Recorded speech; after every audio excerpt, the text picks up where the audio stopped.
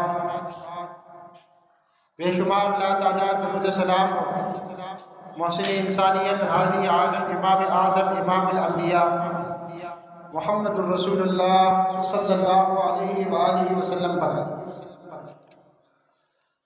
مختصر حمد و صلات کے بعد ذی وقار سامعین اکرام، جیسا کہ آپ کے علم میں ہے کہ آج جمادی الثانی کی 29 تاریخ ہے، تو اندازہ لگائیے ماہ رمضان المبارک کو صرف 2 مہینے باقی رہ گئے، تو یہ وقت کس تیز رفتاری سے گزر رہا ہے۔ اس میں ہم سب کے لیے بہت بڑی عبرت ہے، کاش کہ ہم سمجھنے کی کوشش کریں۔ پیارے بھائیوں، اللہ تبارک و تعالیٰ کے نیک بندوں کا طرز عمل یہ تھا کہ وہ 6 مہینے رمضان کے آنے سے پہلے رمضان کی تیاری شروع کر دیتے تھے،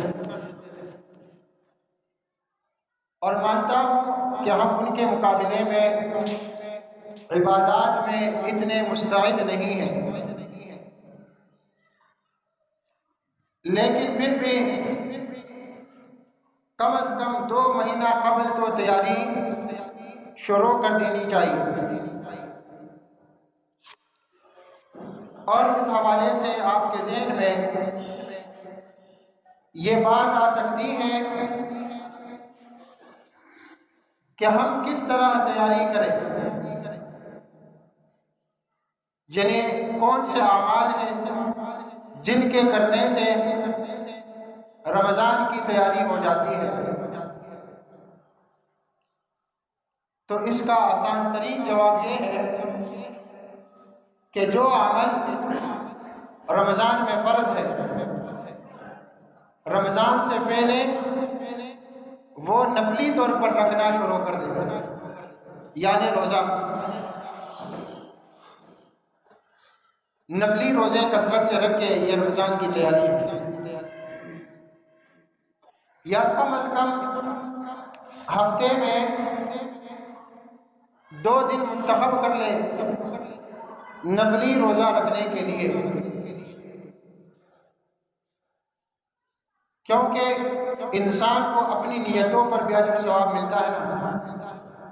آپ نے ابھی سے نیت بنا لی کہ یہ میں رمضان کی تیاری میں روزے رکھ رہا ہوں، اور اللہ زندگی میں برکت عطا فرمائے، رمضان کے سارے روزے رکھیں گے، عبادات کریں گے، تو یہ آپ کی نیت ہے۔ اب پل پل میں کیا ہوتا ہے، سیکنڈ سیکنڈ میں کیا ہوتا ہے، اس کا علم تو صرف ایک اللہ کو ہے، اور ہم سب مانتے ہیں زندگی فانی ہے، اور آپ کی زندگی اتنی طویل نہ ہو تو آپ کو آپ کے نیت کے مطابق اجر و ثواب مل جاتا ہے۔ تو آپ کہیں گے کہ ٹھیک ہے 2 دن میں ہفتے میں مقرر کر لیتا ہوں، تو سب سے بہتر دن کون سے ہوں گے پھر؟ اس میں اگر آپ ہفتے میں 2 دن روزہ رکھنا چاہیں، ویسے بھی ایام مختصر ہے راتوں کے مقابلے میں، تو آپ پیر کا دن اور جمعرات کا دن منتخب کر لیں، اور یہ مسنون عمل بھی ہے۔ پیر کے دن ہمارے اور آپ کے پیارے پیغمبر محمد الرسول اللہ صلی اللہ علیہ وسلم کی ولادت باسعادت ہوئی تھی، اور اسی لیے نبی کریم صلی اللہ علیہ وسلم ہر پیر کے دن شکرانے کا روزہ رکھا کرتے تھے، تو اس اجر و ثواب میں آپ بھی شامل ہو جائیں گے۔ اور جمعرات کے دن کا روزہ رکھا کرتے تھے، کہ جو ہم اعمال کرتے ہیں یہ سارے لکھے جاتے ہیں، دن کے اعمال، رات کے اعمال، دن کے اعمال بھی پیش ہوتے ہیں دربار عالیہ میں، رات کے اعمال بھی، پھر ان کا ایک ہفتہ وار رجسٹر بھی ہوتا ہے، ایک ہفتہ وار پھر سالانہ۔ تو ہفتہ وار جو کارگزاری ہے یعنی بندے کے جو اعمال ہیں جو کرامن کاتبین نے لکھ لیے، وہ جمعرات کے دن دربار عالیہ میں، دربار الہی میں پیش ہوتے ہیں، تو اس پر بھی عمل ہو جائے گا۔ تو یہ مسنون عمل بھی ہے، اور رمضان کی تیاری بھی شروع ہو جائے گی۔ پھر اسی طرح آپ کے اوپر اگر کسی کا قرضہ ہے اور کافی دن ہو گئے، آپ نے مہینے کا کہا تھا تو 3 مہینے گزر گئے، آپ نے ہفتے کا کہا تھا، 3-4 دن کا کہا تھا، 1-2 دن کا کہا تھا، اور اب اس پہ اتنے مہینے، بعض دفعہ کچھ لوگ ایسے ہوتے ہیں 7 سال کسی کا قرضہ نہیں لیتے، 4 سال 5 سال گزر جاتے ہیں، اور رقم بھی معمولی ہوتی ہے، اس کو دینا بھی مشکل نہیں ہوتا، لیکن انسان جو عادت اپنا لے تو پھر وہ اس کی عادت بن جاتی ہے۔ تو آپ کے اوپر اگر کسی کا قرضہ ہے تو وہ قرضہ نمٹا دیں، کوشش کریں وہ ادا کر لیں۔ کسی سے ناراضگی ہے تو دور کرنے کی اپنی طرف سے حد الوسع کوشش کریں۔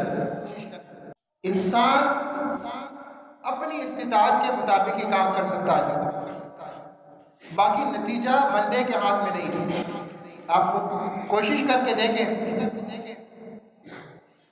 پھر اسی طرح اس تیاری میں یہ بھی شامل ہے کہ آپ نے نفلی روزہ رکھنا بھی شروع کر دیا، ہفتے میں 1 یا 2 دن، یا کم از کم مہینے میں 1-2 دن آپ نے رکھ لیے، 3 دن رکھ لیے مہینے میں۔ اگر آپ نے کم سے کم نفلی روزے رکھنے وہ 3 دن، ایام بیض 13، 14، 15 چاند کی تاریخ ہوتا ہے۔ تو اس سے کیا ہوتا ہے کہ آپ نے مثال کے طور پر یہ رجب کا مہینہ شروع ہو رہا، آپ نے رجب میں 3 نفلی روزے رکھے تو گویا کہ آپ کے پورے رجب کے روزے اللہ کے ہاں قبول ہو گئے، کیونکہ ایک کا اجر و ثواب 10 گنا ہے، تو آپ نے 3 رکھے تو 30 کے برابر ہو گئے۔ اسی طرح آپ رمضان کے فرضی روزوں کے لیے بھی مستعد ہو جائیں گے، وہ تیاری تو میدان میں اترنے سے پہلے کرنی چاہیے۔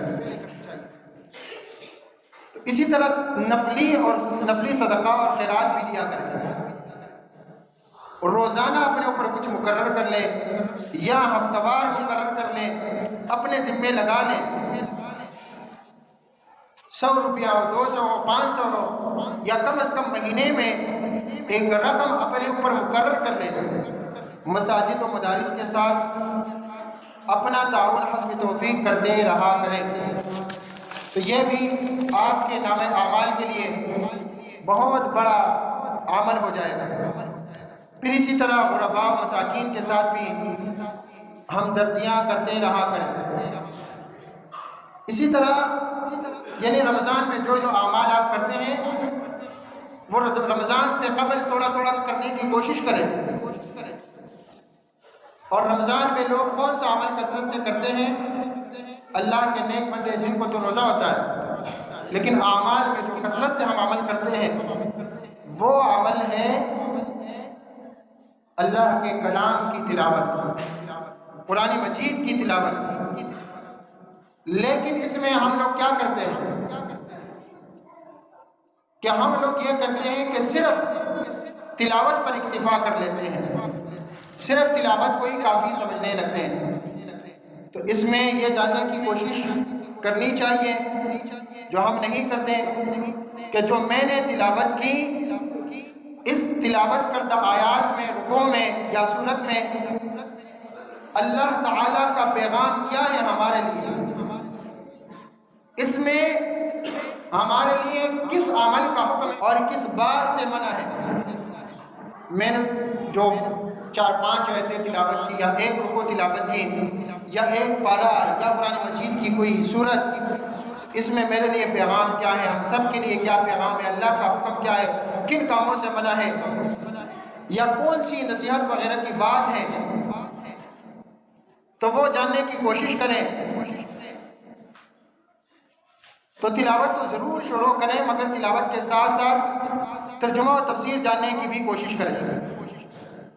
اور اسی سلسلے میں ہم بھی وقتاً فوقتاً تفسیری خطبات انشاءاللہ تعالی دیتے رہیں گے اگر زندگی باقی رہی۔ تو اس سلسلہ میں آج سورۃ الاخلاص کو ترجمہ و تفسیر کے ساتھ بیان کریں گے۔ اور سورۃ الاخلاص